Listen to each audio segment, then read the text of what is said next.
XRP has flipped BNB to move into third place.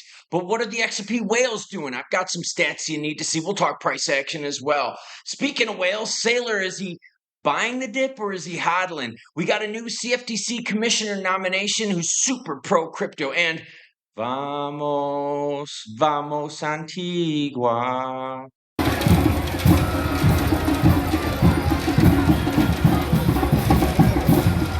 I say lots of naughty things, so here's your warning. And if you want to see some rough football action, some fans cheering, and my daughter going absolutely nuts with the shitty ref, well, I'm going to have a short for you. Guess what? It's on that second channel, link down in the description below. What's going on with the altcoin season? We're at 26 out of 100. The heat map is... Whoa, no, Klaus. You, the viewer, matter most. That's where I share your comments at the beginning of every video. Bobby Bethea dropping some support on the channel with a doggy pic. Gotta love the doggy pics. Thank you, Bobby. Says the hardest working man on the tube. Thank you, Klaus. Well, I appreciate that, kind sir. That's right. I'm bringing you news even while on vacation in Antigua. Bahonat says, hi, Klaus. Although I don't comment much, I'm still here and always watching your XRP news and updates. And yeah, ain't nobody got time for no NFT news at the moment. That's right. Screw the NFT news. We want to go into the market where it's looking juicy. Look at the prices up on the screen. Bitcoin 113,623. ETH is over 4 at 461. XRP at 262, breaking the near-term resistance, while BNB is at 1128. Sol's getting close to that 200 mark. While what, everyone? Doge is finally breaking 20 cents. H-bar fans were under 20. Is it still a deal, though, at 17.9? Bitcoin, let's talk about it. Why? Because Bitcoin surges after some really great news. And what's that news? Yes, the United States and China agree on free trade issues in Kuala Lumpur talks. This is big because remember, this is one of the things that started the market meltdown was the United States and China escalation. According to U.S. Treasury Secretary Scott Bessent, the agreement will prevent the U.S. from imposing 100% tariffs on Chinese goods and delay new export controls on China's rare earth minerals. The breakthrough came after a sharp flare-up in trade tensions, which set Bitcoin below 104,000, and we know what happened to the alts. It was buying time, kiddos. So now we got some good news, and, well, the market is reacting to that good news. Look at this. We're seeing some prices that we haven't seen in a little bit. In fact, if we go to XRP price action and zoom out to the 1-month chart, you could see, look at this. From the poop sandwich that we had to digest all the way back here on October 10th, we're starting to claw our way back on up. Frickin' love it. Oh, look at what Saylor posted. He said it's orange dot day. You know what that means, right? It means he is buying. Now, look at this top comment, though. He says, dude, why don't you chill for a few weeks? Seriously, I've been a shareholder for over 3 years and we're down for the year. Seems like most companies are doing, and other companies actually sell some of their Bitcoin to take some dilution off of their shareholders. I'm still sitting on 711 shares out of 2,000 I used to own. The best option we have is to hopefully have another blow off top in November. Ooh. So even the shareholders now are starting to get pissed at Saylor, saying, yo, maybe try selling at the tip and making some profits and converting that action. Nice. Now, Cardano founder reacts to the new CFTC chair. Let's learn about this. Michael Selig has been picked as the 16th chairman of the CFTC, a move that has sparked reactions across the crypto community.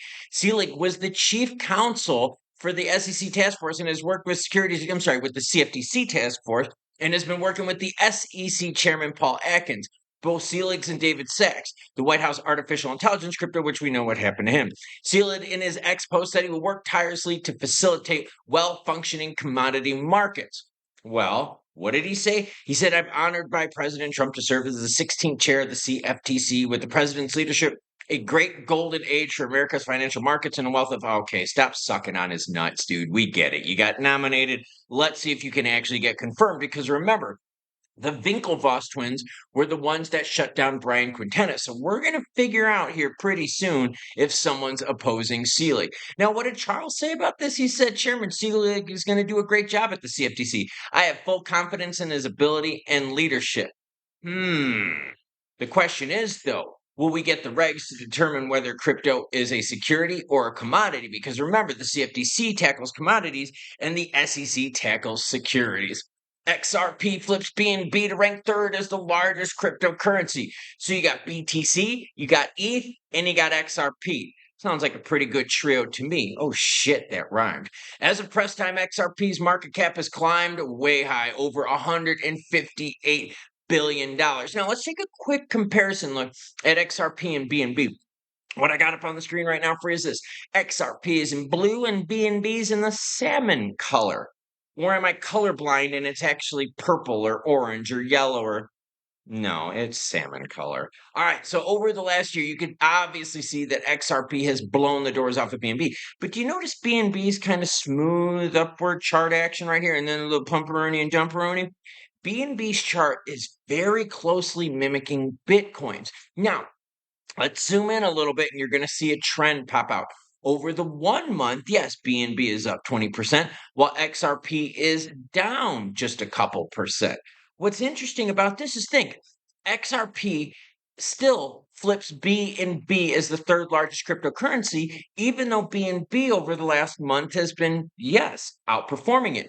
But you zoom in a little bit tighter, and what do you see? Here you go. And this is where the move happened right here, right on the 23rd of October. All of a sudden, XRP starts roaring. We're up almost 10% in the week, while BNB is up about 1%. So recent action and long-term action is favoring XRP, even though BNB had, yep, that 1 month pumperoni. And look at this. Ever since it reached that peak right here, it has been selling off since. We've seen the same thing with ETH too, right? Every time ETH breaks that 4,000 plus mark, we get some sell-off action. Well, the same is happening to BNB, and traders are taking profits. As BNB right now, there you go, only at 4.09%, while XRP is at 4.11%, BNB at 11.29, and XRP is beating it. Now, Ripple's XRP breaks a 2-week high. Yeah, we're going to talk about some price action here soon, but what about the whales? In 2 consecutive Fridays, on October 10th and 17th, XRP along the rest of the market plunged hard. On some exchanges, XRP dipped below $1. Holy shit. Analysts tried to explain this massive leg down, citing on-chain data to indicate that whales had reduced their XRP holdings.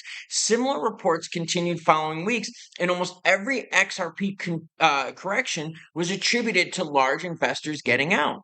More recently, data from Ali Martinez showed that whales had disposed of another 70 million tokens in the span of just 48 hours. So look, whales are always buying, whales are always selling. Unless you're Michael Saylor and you're just buying and you don't understand how to sell the tips, just throwing it out there. So, am I worried about whale activity with XRP? No. No, not at all, because every time there's a seller, there's a buyer. And yes, I understand that a lot of whales with paper hands are going to move their positions on out and they're going to move to other things. That makes total sense. But look at the overall trend here. So let the whales sell. That brings the prices down. That gives us some buying action. Sale aisle 5, right, everyone? And if you got the dry powder, you can make the action happen. Now, for XRP, we're at 3.5 billion in volume right now, down 10% over the last 24 hours. It makes sense, right? It's on Sunday. Overall, in the crypto market volume is $104 billion. Fear and greed's at 36, and institutional monies have heavily slowed down. But XRP is making a move. And in fact, like I shared with you earlier, look at the 1 week. Look at that. We broke through that 253 resistance mark here. And as soon as we broke through it, we just kept on rolling. But when you zoom out to the month, you're like, okay, we're lining up pretty close to these points right here for October 13th. Are we going to be able to break through it? Well, we got the good news from the United States and China on their trade deals. China, China, China. So hopefully XRP going into Monday can keep the action going, and either way, I'm happy. We flipped BNB, and that's even with BNB having strong midterm performance, but near term is favoring XRP. So let the whales sell. But if you got dry powder, you can buy, and you can buy on some of them juicy dips. Now, in terms of MicroStrategy, just buying BTC and not selling, you are starting to see some shareholders sell. And it's going to make you wonder, is that going to be the same thing that happens to Evernorth? Or does XRP have a heck of a lot more retail support where they're going to be like, yo, you just keep buying and hodling, my good peeps? Now, you can obviously see the shadows here coming on my face, activating the old lenses. It's because I'm in a courtyard home. Check out the doors behind me. Here, check this out. Look how big these things are.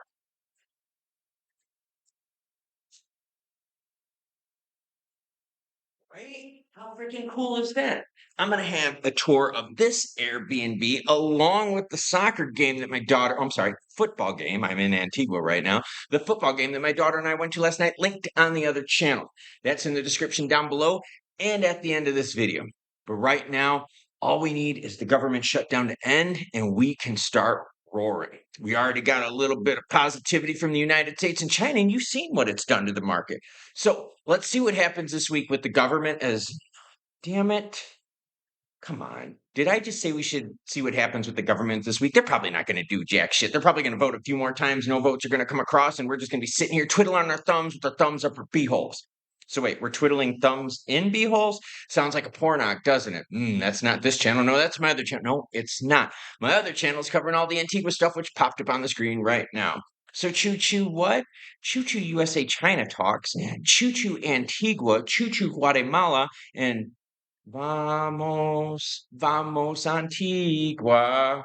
Choo choo bitches.